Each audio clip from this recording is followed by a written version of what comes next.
Hello everyone, welcome back to the channel.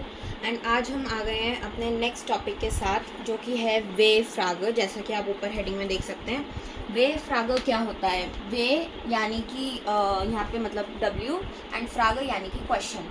तो हम W question कैसे बनाते हैं? तो कुछ नहीं, पहले हम ये देखेंगे कि जैसे हमारे इंग्लिश में वर्ड्स होते हैं, डब्ल्यू वर्ड्स होते हैं, हु, वॉट, वेयर और ऐसे। और इंग्लिश में हमारे पास हिंदी में हमारे पास होते हैं कौन, कहाँ, कैसे, किसका, है ना।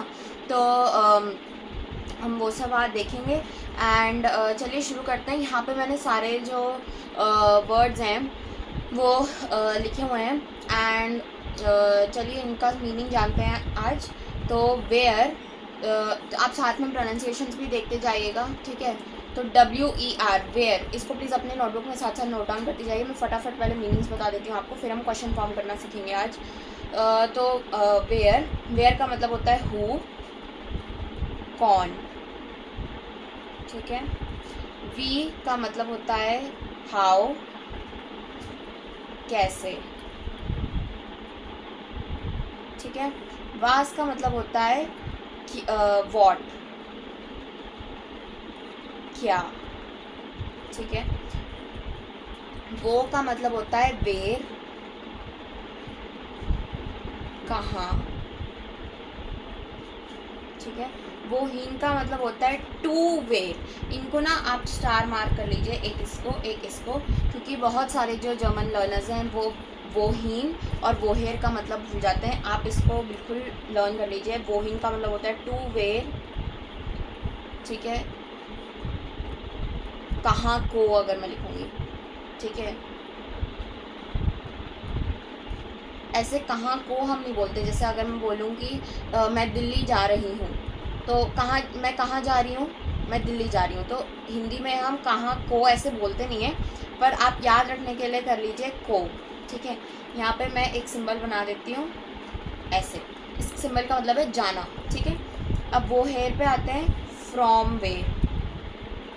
आप देख पा रहे हैं यहाँ पे वो लगा है, ये भी वो है ना। तो ये वो कॉमन दिख रहा है। हिन का मतलब होता है टू, ठीक है, टू वर्ड्स। हेयर का मतलब होता है फ्रॉम, ठीक है। तो ये आप हिन और हेयर का वैसे भी मीनिंग नोट कर लीजिए। मैं यहाँ पे लिख देती हूँ। हिन का मतलब होता है टू वर्ड्स, और हेयर का मतलब होता है फ्रॉम। जैसे मैं आपको एक एग्जांपल देती हूँ। एक होता है, आप जब टिकट बुक करते हैं जर्मनी में, तो आपको पूछते हैं कि आप क्या मतलब आप कैसी टिकट लेना चाहेंगे।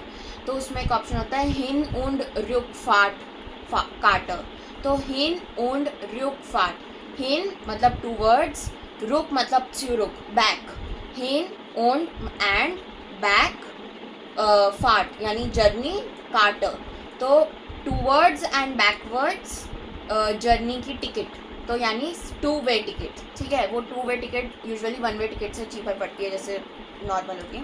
मतलब ये मैं आपको बता रही थी कि हिन कैसे कहाँ यूज़ होता है, ठीक है। अब चलिए आ जाते हैं वो हेयर पे। वो हेयर है फ्रॉम वे, ठीक है, कहाँ से, ठीक है। मान लीजिए जैसे आपके अगर ऑफिस में अगर कोई नया कलीग आया है, या आपके स्कूल में कोई बंदा आया है, या कोई बच्चा आया है, ठीक है। तो आप उससे पूछेंगे कि तुम कहाँ से आए हो, तो बोलेगा मैं डैश डैश डैश जगह से आया हूँ। तो कहाँ से, ठीक है। तो यहाँ पे मैं लिख देती हूँ, ठीक है, मतलब ये बंदा इधर से आया है, ठीक है। ये सिंबल्स आपको याद कराने के लिए। इसका मतलब है कि कोई बंदा कहीं को जा रहा है, इसका मतलब है कि ये इधर से आया है, ठीक है। इसका मैं एरो एक सेकंड चेंज कर देती हूँ, इधर, ठीक है। ये इस जगह से, फ्रॉम वे, फ्रॉम, ठीक है,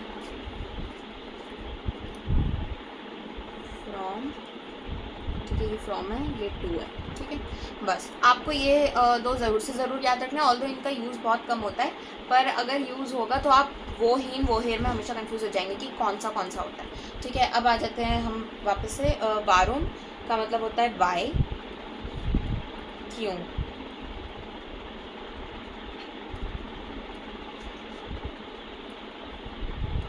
ठीक है। फिर उसके बाद में आता है वान, जो कि होता है व्हेन। इंग्लिश का जो व्हेन होता है, व्हेन, कब, ठीक है। और ये जो है वेल्शर, वेल्शर, वेल्शेस, आपको इन सब में एक चीज़ दिख रही होगी कि वेल्श वेल्श वेल्श तो सेम है, लेकिन क्या एंडिंग अलग है, एक में आर एंडिंग है, एक में ई एंडिंग है, एक में एस एंडिंग है। तो अगर आपको कुछ पैटर्न से समझ आ रहा हो तो ये है ये कुछ आप याद कर पा रहे होंगे। देर, दी, दास से आपको याद आ रहा है, देर का आर, दी का ई एंड दास का एस। तो जी हाँ, ये वही है। इसका मीनिंग होता है विच, इसका मीनिंग होता है विच, यानी कि कौन सा, कौन सा, ठीक है। और ये मान लीजिए, तो ये वेल्शर जो होता है ये हम यूज़ कर रहे होते हैं जैसे जो भी चीज़ है विच समथिंग समथिंग समथिंग, तो हम उसमें विच यूज़ करते हैं कि अगर वो चीज़ मैस्कुलिन है तो वो वेल्शर यूज़ होगा, अगर वो चीज़ फेमिनिन है तो वेल्शर यूज़ होगा, अगर वो चीज़ नॉइट्रोम है यानी कि न्यूटर जेंडर है तो वेल्शेस यूज़ होगा, ठीक है। मतलब सबका विच ही होता है, पर ये जेंडर के हिसाब से आप सेंटेंस में चेंज करेंगे। जैसे मैं आपको एक सेंटेंस बताती हूँ एंड इस पॉइंट पे अब आपको सेंटेंसेस बनाने आ जाने चाहिए, क्योंकि अब हम मेन चीज़ें देख चुके हैं। हम देर दी दास देख चुके हैं, हम जो प्रोनाउंस हैं वो देख चुके हैं, ठीक है। हम कॉन्जुगेशन वर्ब्स की देख चुके हैं। मैंने वर्ब्स कॉन्जुगेशन की लिस्ट भी दी थी, मोस्ट इंपॉर्टेंट इरेगुलर वर्ब्स की लिस्ट मैंने अपने लास्ट वीडियो के डिस्क्रिप्शन में डाली है, आप उसको चेकआउट कर सकते हैं उस लिस्ट को। एंड साथ ही साथ मैंने रेगुलर वर्ब्स की भी लिस्ट दी है कि कौन से इंपॉर्टेंट है। इरेगुलर वर्ब्स की लिस्ट के अंदर मैंने डू और एरेजी की कॉन्जुगेशन भी लिख के दी है, तो उसको ज़रूर से ज़रूर नोट डाउन कर लीजिएगा। रूल्स कॉन्जुगेशन की मैंने लास्ट वीडियो में आपको बताए थे। तो अब आप सेंटेंस फॉर्म कर सकते हैं। सेंटेंस फॉर्मेशन पे भी आज हम बात करेंगे, फटाफट पहले ये कर लेते हैं। तो वेल्शर, वेल्शर, वेल्शर, वेल्शेस, अब हमें क्लियर हो गया है, मतलब होता है विच, एंड हिंदी में होता है कौन सा, ठीक है। अगर हम जो क्वेश्चन पूछ रहे हैं उसके अंदर कोई मैस्कुलिन नाउन आता है, मतलब हम किसी मैस्कुलिन नाउन का पूछ रहे हैं कि कौन सी चीज़, तो वो चीज़ अगर मैस्कुलिन है तो वेल्शर आएगा, अगर वो चीज़ फेमिनिन है यानी कि जैसे अगर मैं हिंदी में बोलूँ कौन सी किताब, ठीक है, जैसे हिंदी में भी होता है, हिंदी में होता है कौन सा, कौन सी, एंड नॉइट्रोम नहीं होता, वो कौन सा ही होता है। पर जैसे अगर मैं बोलूँ कौन सी किताब, ठीक है, कौन सा बक्सा, ठीक है, ऐसे। तो यही होता है। एंड इनके हम सेंटेंस, अभी मैंने यहाँ पे कुछ एग्जांपल्स भी लिखे हैं, ठीक है। एंड चलिए अब इन एग्जांपल्स को सॉल्व करते हैं। आप साथ साथ में आंसर अपनी कॉपी पे भी लिखते जाइएगा। तो डैश हाइस्ट डू, ये एक बहुत ही कॉमन सेंटेंस बन गया है, अब आपको पता होना चाहिए। इसका आंसर है वी हाइस्ट डू, ठीक है। फिर उसके बाद में मान जाए अपने नेक्स्ट सेंटेंस पे, जो कि है डैश हाज डू गेबोटस्टाग। गेबोटस्टाग का मतलब होता है बर्थडे, लिख लीजिए आप अंडरलाइन करके, डैश हाज डू गेबोटस्टाग। हास्ट हमने लास्ट वीडियो में पढ़ा था, ठीक है। ये सारी चीज़ें हम लास्ट वीडियो में पढ़ चुके हैं कि ये क्या मतलब है इनका, ठीक है। डैश हाज डू गेबोटस्टाग, तो डैश हैव योर बर्थडे, तो बर्थडे से क्या होगा रिलेटेड, वान होगा, ठीक है। तो वान कि तुम्हारा बर्थडे कब आता, तुम्हारा जन्मदिन कब आता है। डैश गेज डू, तुम कहाँ जा रहे हो, ठीक है। अब आप इसमें चाहें तो आप 2 सेकंड का पॉज लेके आप सोच सकते हैं। इसका आंसर है वो ही, क्योंकि हम कहीं को जा रहे होंगे, है ना। फिर डैश वोन्स डू, तुम कहाँ रहते हो, ठीक है। ये रहना एक फिक्स जगह पे होता है, कहीं मूवमेंट की बात नहीं होती कि मतलब कहीं को जाना या कहीं से आना, है ना। तो ये मतलब हम जहाँ रहते हैं वहीं रिजाइड करते हैं। वोन्स का फॉर्म होता है वोनेन, वोनेन मीन्स टू लिव, लिख लीजिए, मैंने अपनी लिस्ट में भी वर्ड दिया था, ठीक है। तो इसका मतलब क्या होगा, रहना, एक ही जगह रहना। तो तुम कहाँ रहते हो, तो कहाँ के लिए क्या यूज़ होगा, आप ऊपर से देख सकते हैं, ठीक है। तो यहाँ पे आ जाएगा वो, ठीक है। तो ये मैंने कुछ एग्जाम्पल्स दिए थे। अब आपका हाउस ऑफ गावा, हाउस ऑफ गावा, हाउस ऑफ गावा का मतलब होता है होमवर्क। हाउस ऑफ गावा है, ठीक है, 5 वे फ्रागर इन कमेंटार, ठीक है। आप कोई भी 5 सिंपल से क्वेश्चन बनाइए, ठीक है। एंड आपने जो क्वेश्चन इन वर्ड्स को यूज़ करके, इन वे फ्रागर व्योटर को यूज़ करके, ठीक है, ये व्योटर है, व्योटर यानी कि वर्ड्स, वे फ्रागर वोटर, W क्वेश्चन वर्ड्स, ठीक है। इनको यूज़ करके आपको कोई भी 5 फ्रागा बनाने हैं, ठीक है। ट्राई करिए कि आप डिफरेंट पांचों में डिफरेंट वे फ्रागा यूज़ करें एंड उनको कमेंट्स में लिखिए कि आपने क्या सेंटेंसेस बनाए एंड मैं आपको ज़रूर से ज़रूर जवाब दूंगी। अब इसमें आप कुछ ऑब्जर्व कीजिए, ठीक है। ये जितने भी हमने सेंटेंसेस बनाए, क्या आप इसमें कुछ ऑब्जर्व कर पा रहे हैं? तो आप देख रहे हैं कि वर्ब है, वर्ब है, वर्ब है, वर्ब है, ठीक है। यहाँ पे कुछ एडिशनल इन्फॉर्मेशन भी यहाँ मोस्टली वैसे सब में दो ही है। अब आप ये नोटिस कर सकते हैं कि जब भी हम कोई क्वेश्चन बनाते हैं, मैं एरो डाल के लिखती हूँ क्वेश्चन, ठीक है। यहाँ मैं लिख देती हूँ W, आई होप आपको दिख रहा होगा क्वेश्चन, ठीक है। W यानी कि वे फ्राग जब हम बनाएंगे तो पहले आएगा वे फ्राग वॉट, ठीक है, यानी W क्वेश्चन वर्ड, फिर आएगा वर्ब, फिर आएगा आलस, आलस यानी कि फिर मतलब जो बचा हुआ हो जाएगा, ठीक है। वो आलस यानी कि ऑल, यानी एवरीथिंग रिमेनिंग, मैंने शॉर्ट में करके लिखा है। तो अब आप इसमें पैटर्न नोटिस कर सकते हैं। सबसे पहले क्वेश्चन वर्ड्स आए हैं, फिर कॉन्जुगेटेड फॉर्म, रिमेंबर ऑलवेज कि कॉन्जुगेटेड फॉर्म ऑफ वर्ब आएगा, यानी आपके सब्जेक्ट के हिसाब से, ठीक है। डू के हिसाब से ये था, अब यही अगर मैं मान लीजिए इश के हिसाब से करती तो मतलब तो मैं करती वान हाबर इश गेबोत्स्टा, ठीक है। तो वो चेंज हो जाता है, यहाँ पे कॉन्जुगेशन चेंज हो जाती है। कॉन्जुगेशन क्या होती है? वर्ब एंड सब्जेक्ट की तालमेल होती है, लास्ट वीडियो में मैंने आपको बताया था। फिर उसके बाद में आपने ये लिख दिया फ्रागा वोट लिख दिया आपने, ठीक है, ये लिख दिया आपने। फिर वर्ब आ गया, ठीक है, आपने यहाँ पे वर्ब लिख दिया। फिर उसके बाद में बाकी की चीज़ डू, ऑब्जेक्ट, कुछ भी आपको फिर उसके आगे आप जो भी कुछ लिखना चाह रहे हैं, ठीक है, आप वो सब लिख सकते हैं, ठीक है। एंड वो सब बाद में एंड में इंफॉर्मेशन हो जाएगी। तो बेसिकली जो मेरी मैम ने जब मैंने जर्मन पढ़नी शुरू करी थी तो तब मैं आपको एक बहुत ही सिंपल सा एग्जांपल देती हूँ जो मेरी मैम ने आपको बताया था, जो कि बहुत इजी टू लर्न है, ठीक है। क्वेश्चन स्लैश आंसर, Q&A नहीं, क्वेश्चन या फिर आंसर, मतलब दोनों के लिए ये वैलिड है। आंसर यानी कि स्टेटमेंट, ठीक है, दोनों के लिए ये वैलिड है। आप समझ लीजिए कि जैसे एक ये गाड़ी है, ठीक है, मेरी ड्राइंग थोड़ी सी खराब है, सॉरी, ये गाड़ी है, ठीक है। और यहाँ पे जैसे, ठीक है, मतलब गाड़ी में तो ऐसे हॉरिजॉन्टल में हो गया, मैं आपको क्रॉस सेक्शन व्यू टाइप से दिखा रही हूँ, ठीक है। मतलब ये जैसे बैक सीट हो गई, ठीक है, ये बैक सीट हो गई, ये सामने हो गया, ठीक है। अब सामने पे जो को ड्राइवर सीट होती है, ऑलवेज रिमेंबर को driver is equal to verb. मैं आने वाले किसी भी सेशन में आपको बोलूँ को ड्राइवर, तो आपको समझ आ जाना चाहिए को ड्राइवर यानी वर्ब, यानी कि वर्ब हमेशा सेकेंड प्लेस पे आएगा, हमेशा, हमेशा यानी हमेशा सेकेंड प्लेस पे आएगा, ठीक है। वर्ब कभी भी पीछे नहीं जा सकता, ठीक है। जर्मन जो लैंग्वेज है वो फॉलो करती है फॉर्मेट SVO, ठीक है, यानी वर्ब हमेशा सेकेंड प्लेस पे आएगा।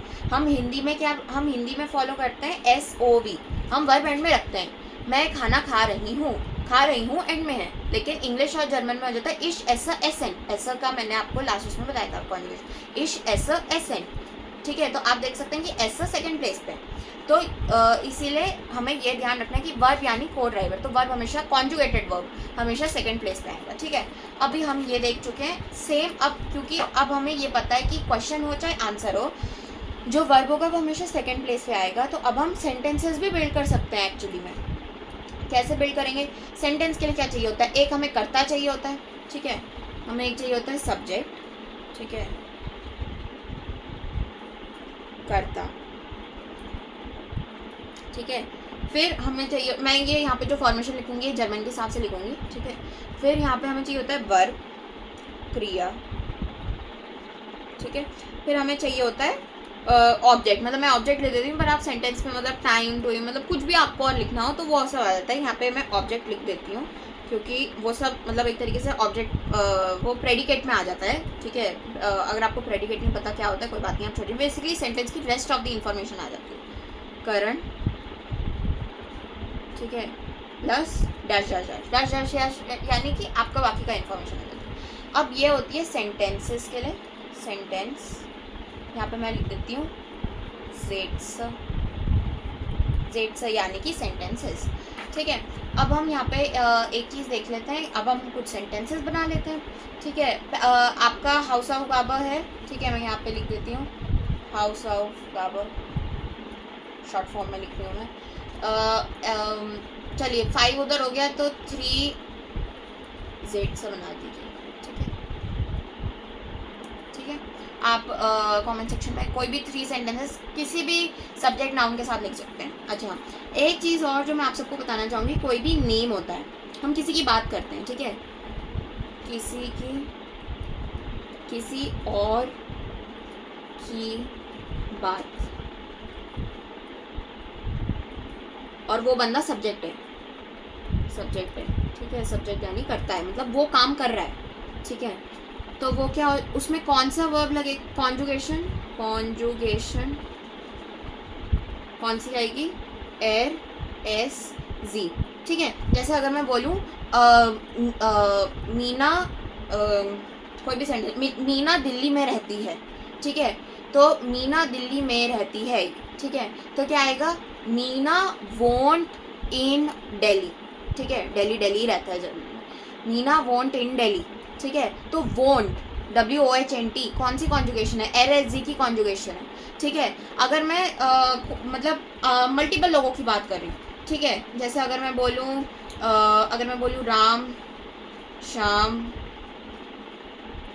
और कोई भी और नाम ले लीजिए, राज ले लीजिए, ठीक है, कोई भी नाम ले लीजिए, ठीक है, राम, श्याम, राज, ठीक है, ये सब राम, श्याम, राज फुटबॉल खेल रहे हैं, ठीक है, तो राम, श्याम, राज स्पीलन फूसबॉल, समझ रहे हैं आप।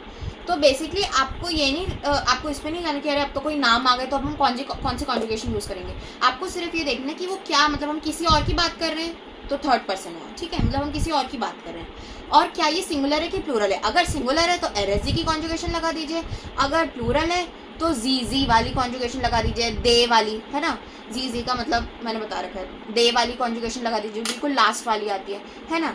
तो अगर आप किसी से डायरेक्टली बात कर रहे हैं, मान लीजिए मेरे सामने मेरी कोई दोस्त खड़ी है, किसी का भी नाम ले लीजिए, मान लीजिए श्रिया खड़ी है, ठीक है, मेरे सामने श्रिया खड़ी है और मैं अपनी दोस्त श्रिया से बात कर रही हूँ, तो मैं कहूँगी श्रिया, अगर मेरे को उससे पूछना है श्रिया कि तुम कहाँ से आई हो, ठीक है, तो मैं बोलूँगी श्रिया वोहेर कॉम्स तू, ठीक है, या वोहेर कॉम्स तू श्रिया, है ना। एंड मैं श्रिया से जब बात कर रही हूँ तो मैं श्रिया का नाम थोड़ी लूँगी। तो आप मोस्ट ऑफ, मतलब 95% ऑफ द टाइम आप जब भी किसी का नाम लेके बात करें तो आप किसी से बात कर रहे हैं किसी और की, ठीक है, समझिए, आप किसी से बात कर रहे हैं किसी और की।